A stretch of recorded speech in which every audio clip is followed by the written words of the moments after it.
Breaking update. Venezuela की economic crisis, America की trade और ऑयल पॉलिसीज और बिटकॉइन के latest numbers global financial system पर बड़ा सवाल खड़ा कर रहे हैं। वेनेजुएला, जहां 2018 से 2019 के दौरान इन्फ्लेशन रेट लाखों % तक पहुंच गया था।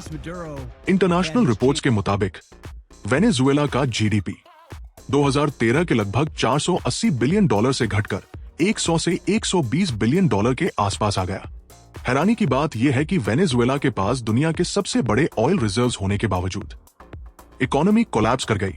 एक वक्त Venezuela 3.2 million barrels per day oil produce करता था। क्राइसिस और सैंक्शंस के बाद production 7 lakh barrels per day से भी नीचे चली गई।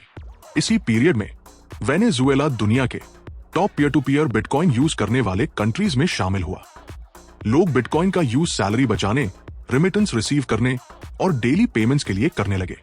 बिटकॉइन, जो किसी गवर्नमेंट या सेंट्रल बैंक के कंट्रोल में नहीं, एक अल्टरनेटिव ऑप्शन बनकर उभरा। बिटकॉइन की टोटल सप्लाई सिर्फ 21 मिलियन कॉइन्स तक लिमिटेड है। ये एक ऐसा डिजिटल एसेट है जहां ना प्रिंटिंग होती है, ना किसी देश का डायरेक्ट कंट्रोल। इसी वजह से दुनिया भर के इन्वेस्टर्स और यूजर्स इसे क्लोजली ट्रैक कर रहे हैं।